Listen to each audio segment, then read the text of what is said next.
dans votre émission La Tribune de l'actualité, une émission qui vous parvient tous les dimanches lorsqu'il est 16h, temps universel sur Kasumai TV International. Depuis un certain moment, le Sénégal s'est confronté à un problème socio-économique qui ne dit pas son nom.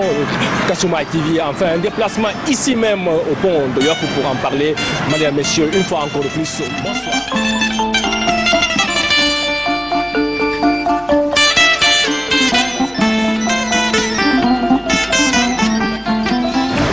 Bonjour et bienvenue dans votre émission Planète Découverte, une émission qui vous parvient tous les dimanches lorsqu'il est 16h, temps universel sur Kasumai TV. Depuis un certain moment, le Sénégal s'est lancé à la lutte contre les déchets. Aujourd'hui, nous sommes ici en Yoff pour en parler. Nous avons retrouvé ici M. Guégué, le chef de section de Yoff pour USG. M. Yoff, bonsoir.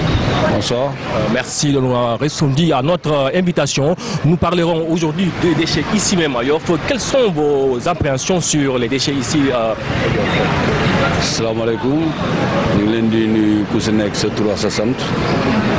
Je suis Guédié, le chef de zone ici Yoff, section territoriale. Ibou Ndiaye est chef CST. Bon, si tout Yoff bi yëpp maa leen di gërëm di leen sant tey jii soo waxee si waxu déchet bon dañuy sawar pour tontu la parce que soo xoolee foire la ba fii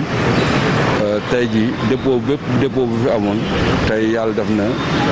gisatu leen ko fi bon si loolu si suñu mission la bokk ñëw fexe Yoff am beneen xar kanam ba tey jii ku fiy jaar xam ne fii commune bu set la si loolu la nekk parce que suñu mission la waaw te loolu par la voie de l'UCG dinaa sawar tontu si seen i question. Maintenant, est-ce qu'on peut avoir des explications compte tenu parce que sur parterre, c'est très propre, ça il n'y a pas à dire, mais est-ce qu'à l'intérieur même du quartier, est-ce que vous y rentrez aussi pour faire des propriétés aussi? Bon, comme ni nga ko waxee nii parce que ñun bi ñu fi ñëwee ak léegi yàggul parce que dem na fi affecté te suñu waxee affectation rek da nga am mission boo xam ne moom lañ yaakaar si yow tey jii bi ñu ñëwee fii fekk nañ fi ay tas d'ordures yu bari n'importe comment n'importe où bon am ay saret yoo xam ne nooy collecté cité yi di fayeeku weer bu dee xam nga tey jii ñun ñu ñëw suñ première mission mooy ñu retracé waat circuit yi bi ñu retracé waatee circuit yi fépp foo xam ne oto daaw fa dugg ñu fexe ba oto di fa dugg fépp foo xam ne oto xaju fa ñu jël tricycle mooy ñi nga xam ne oto suñu oto yu ndaw yi yi am 3 roues yi fépp foo xam ne saret moo fa doon dugg te oto mënu fa dugg ñun ñu ko fay dugal bon tey jii population bi ñoon mën na nekk témoin si loolu fii foo doon jaar ñaari voies yëpp da nga doon gis n'importe comment si mbalit déchet fu nekk la naan am tey yàlla def na da ngay di gis dañuy def ay rotation si biir ak si biti parce que tey jii su dee xar kanam bi nii dañu wane nii mais ku dugg si biir gis leneen suñu liggéey kon matewu mais li ngay gis si ngay gis si biir léegi rek soo xoolee avant ngeen di may interviewé nii am na ñeneen jigéen ñoo leen gis ñooñu noo yor wàllu communication sensibilisation parce que tam nit ki loo koy defal war na xam li nga koy defal mooy lan ngeen ànd mu xam njëriñam moom it mu wax nan la ko bëggee yow it ngeen ne ko lii laa ko bëggee ngeen xool waxtaan ba trouver consensus xam ne soo leen di defar da ngeen di defar pour seen bopp parce que ñun suñu mission ba nga xam ne la mission publique la waaw mission publique la te suñu réussite mooy tey jii nu dem ba fépp ci Sénégal wax dëgg yàlla ku gis xam ne mbalit mi du ma ne du am mbalit de mais mbalit mi c'est organisé. C'est organisé. Mais quand on dit mission publique, pour avoir mission publique, ça veut dire qu'il y a beaucoup de difficultés qu'on peut rencontrer parce qu'il y a beaucoup de personnes qui sont là qui n'ont pas les mêmes avis avec vous. Mais est-ce que si Yoff yi am na ay jafe-jafe quoi, si ay certains quartiers parce que Yoff dafa ngand, est-ce qu'il y a am na ay quartiers jusqu'à présent n'arrivent pas vraiment à adhérer avec votre apologie? waaw loolu moom du si ñàkk parce que déjà xam nga UCG dafa am ñoo xam ne si communes yi dañ jàpp ne ñun ay agent u mairie lan te ñun ay agent u état lan mais nag foo dem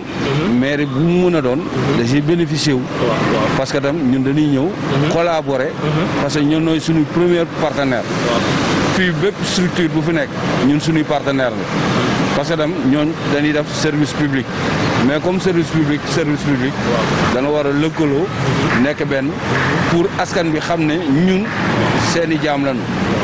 mais it seeni sang lañu parce que li gën si ñoon ñun noo leen koy defal mooy set parce que mënoo def dara te setoo waaw kon nag su fekkee nag nit ki moom mi ngi góorgóorlu di la jàppale si sa set am na wet boo xam ne mën na nekk sa jaam mais am na wet boo xam ne mooy doon sa sang waaw kon nag looloo tax tey jii départ bi dina am bon tuuti incompréhension laa koy tuddee parce que du jafe-jafe du loo xam ne lu metti la parce que nit ki tam su fekkee ne da nga ko bëgg a indil dara war nga ko déglu ne ko kat man lii laa la bëggal mu wax si xalaatam waaw mu wax si parce que ñun côté boobu lan ëpp loo xam ne au Sénégal foofu la ñuy fayiree suñuy mission parce que nit ki tam doo ñëw rek tegal ko dara te waxtaane woo wax moom ni nga bëggee parce que tey ji am na loo xam ne man mën naa ne dañuy collecté fajar fekk ñoon du leen arrangé léegi ñoon dañuy wax yéen nan ngeen bëggee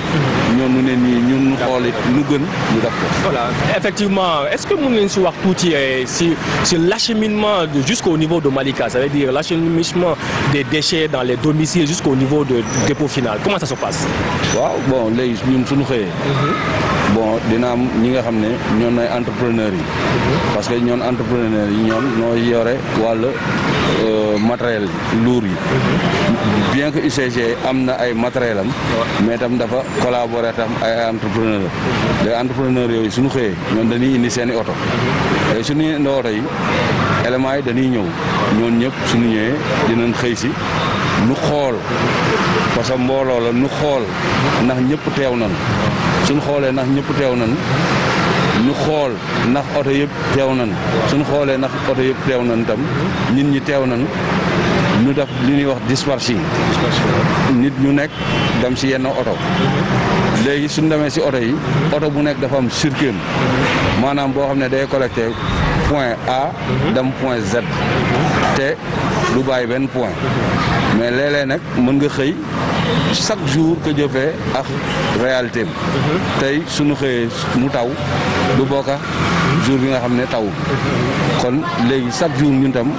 dañuy jëw toppaat oto yi suñ toppee oto yi su oto yi feesee am na lu ñuy naan lu ñuy tuddee bon dañ leen di bindal bon jël numéro oto yi soo gisee oto yëpp dafa am numéro porte ñu bindal leen ñoon si bon boobu la ñuy dem tuur yi suñ demee dañuy jël dañ leen di peese ay tonnage yooyu suñ demee tour ñoo dem si tonnage yooyu la ñuy fayee ko parce que xam lu ñuy bañ alalu buur la ñun ñëpp noo si yem mais ku nekk su xamee ne yow da nga si am responsabilité di nga sàmm sa alal nu xam ne alal bi alal ñëpp la daal. Moi j'ai vu dans certains pays on dit que nous par exemple en Afrique si nos déchets ne sont pas des déchets bons, c'est-à-dire je m'explique, par exemple quand on parle de déchets c'est-à-dire il y a quelque part où il y a des plastiques à côté, des ferries à côté, mais vous votre technique c'est comment? Da ngeen jël yëpp def benn yoon ou bien il y a une manière de distribuer quoi, prendre le plastique yi à côté et aussi à côté de... non ñun tollooguñu si loolu parce que loolu tolluwaay la parce que dëkk boo dem mu toll si ay tey jii ñu séparer déchets yi si jaxase ko lañ njëkkee woon parce que tam dafa laaj moyen dafa laaj sensibilisation dafa laaj lu bari ay stratégie yu bëree bëri si ginnaaw ay niveau la léegi tey jii tri si kër lay njëkkee parce que tey jii su fekkoon ne ñiy tuur danaa tey plastique la ñuy tuur lundi mardi nu ne dañuy tuur kayit yi mercredi bouteilles yi tri si kër yi lay njëkkee te tolloogun foofu déjà rek ñun soo xoolee suñuy poubelle sax réglementaire wu xam nga tey jii soo xoolee poubelle yi ñii ni ngi jël ay siwo ñii mbuus ñi kon dafa laajaat liggéey la boo xam ne tolloogun ci mais fa lañ jëm waaw fa lañ jëm quoi waaw. Mais ça aussi, mais est-ce que si c'est un ramassage des ordures là, il y a un jafe-jafe, est-ce que vous rencontrez des problèmes avec ça? Xam nga mbalit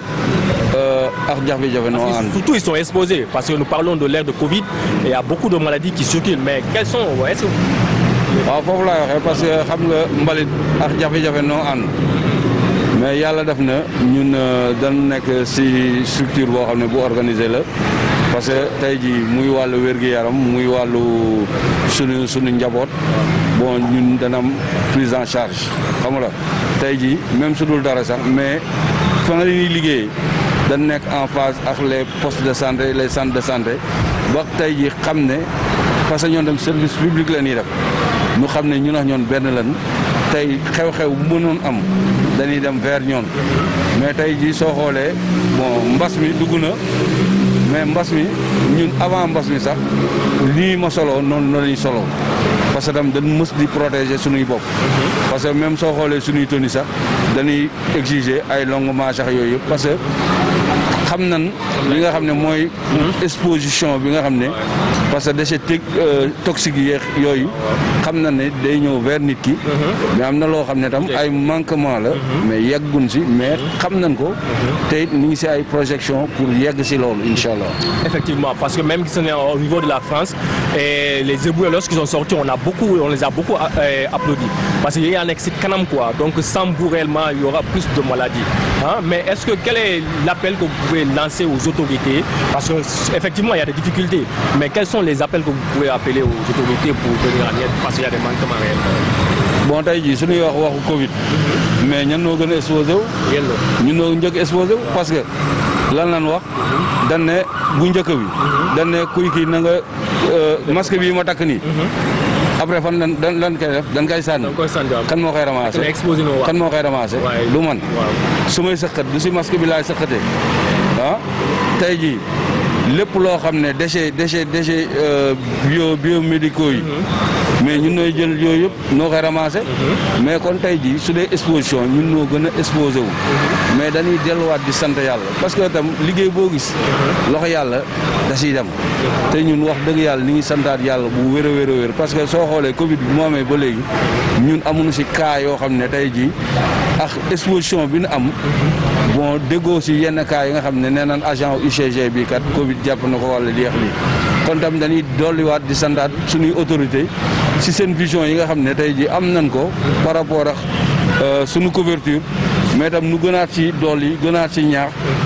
parce que tam état foofu rek laa leen di wooye quoi parce que tey jii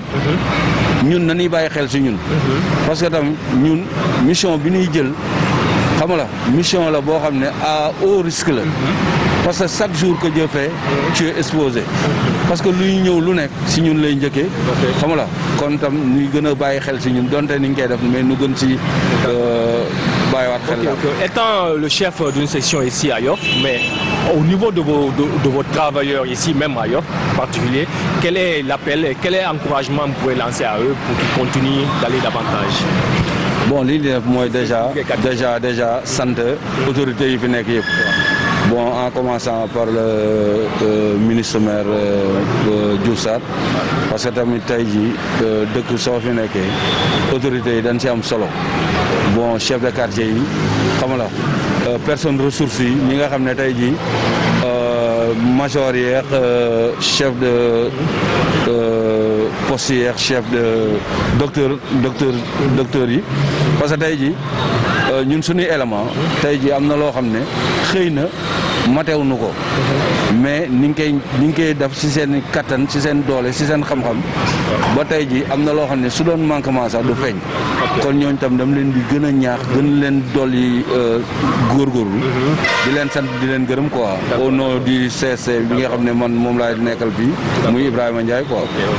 Ok, merci madame, messieurs, c'est avec ces mots que nous allons fermer pour cette émission. Nous vous donnons rendez-vous la semaine prochaine, même heure, même fréquence. Micro-présentation Abdourahmane Bari. Pour plus d'informations, visitez-nous sur notre site web www.Kasumai TV International et sur nos réseaux sociaux.